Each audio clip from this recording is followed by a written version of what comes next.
আসছি পরবর্তী খবরে। হুমায়ুনের উত্তর সন্তোষজনক নয়, হুমায়ুন কবিরের উত্তর সন্তোষজনক নয়। যেমনটা আমরা জানি ইতিমধ্যেই তাকে শোকজ করা হয়েছিল, সেই শোকজের উত্তরও দিয়েছিলেন তিনি। আবার জানা যাচ্ছে হুমায়ুনের উত্তরে সন্তোষজনক নয়, সন্তুষ্ট নয় পরিষদীয় শৃঙ্খলা রক্ষা কমিটি। হুমায়ুন কবিরকে হাজিরা দেওয়ার নির্দেশ, আগামীকাল সশরীরে হাজিরার নির্দেশ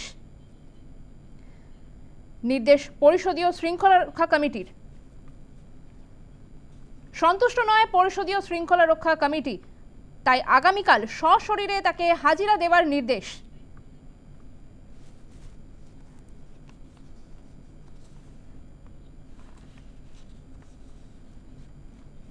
এই প্রসঙ্গে পরিষদীয় মন্ত্রী শোভনদেব চট্টোপাধ্যায় তিনি কি বলেছেন শোনাবো। ঠিক করেছে আগামীকাল ওকে ডেকে পড়াবো এখানে, এবং ওকে কালকে কিছু স্ট্রিকচার দেওয়া হবে। সেখানে আগাম বলছি না কি দেওয়া হবে না হবে, ওর কিছু স্ট্রিকচার দেওয়া হবে। আগামীকাল আমার ঘরে দিন এই চারজনই থাকবো আমরা, ডিসিপ্লিনারি কমিটি, আমি কনভেনার এবং বাকি সবাই যারা আছে এরা থাকবে। ডেকে পাঠিয়ে আমরা ওকে যা বলবো, দলের কিছু নির্দেশ আছে আমরা সেটা। আর উত্তর যেটা দিয়েছে সেটা আমরা পড়েছি, এবং পড়ার পর আমরা কেউ স্যাটিসফাইড নই। এই উত্তরটা আমাদেরকে স্যাটিসফাই করতে পারেনি, কারণ এটা ও ঘুরিয়ে ফিরিয়ে ও যেটা বলেছে দলের ব্যাপার না, এটা আমার জাতির ব্যাপার এইভাবে বলেছে। জাত হিসেবে আমি হিন্দু, আমি মুসলমান, এই হিসেবে আমরা পরিচয় যদি আমি, তাহলে আমি তো সংবিধানকে মানছি না। শুভেন্দুকে ফের নিশানা হুমায়ুনের, অবস্থানে অনড় ভরতপুরের বিধায়ক। শুভেন্দুকে কথা প্রত্যাহার করতে হবে, কথা প্রত্যাহার না করলে আটকাবো, মুর্শিদাবাদ গেলেই আটকে দেব, ক্ষমা চাইতে হবে না, কথা প্রত্যাহার করুক, আমার সম্প্রদায়কে আক্রমণ করছে। ঠিক কি বলেছেন তিনি শোনাবো। রাস্তা দিয়ে এলে বাধা দেবেন বলেছেন, আগে দেখেছিলাম যে বাধা দিয়েছিলেন আপনি অধীর চৌধুরীদের, এক্ষেত্রেও কি সেরকমই করবেন বলছেন? বলছি তো ওই কথা প্রত্যাহার করলে আর করবো না, কথা প্রত্যাহার না করলে ও যাবে, আমি তাকে আটকাবো। আমি তো কতবার আপনাদের বলবো একটা কথা, ও যদি বলে যে ওই কথাটা আমি উড্র করে নিচ্ছি, ক্ষমাও চাইতে হবে না, তাহলে আটকাবো না।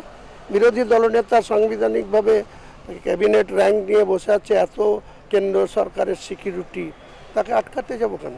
কিন্তু সে যদি আমার সম্প্রদায়কে অ্যাটাক করবে আর ওখানে গিয়ে বহাল তবিয়তে যে ঘুরবে ফিরবে, ওসব হবে না।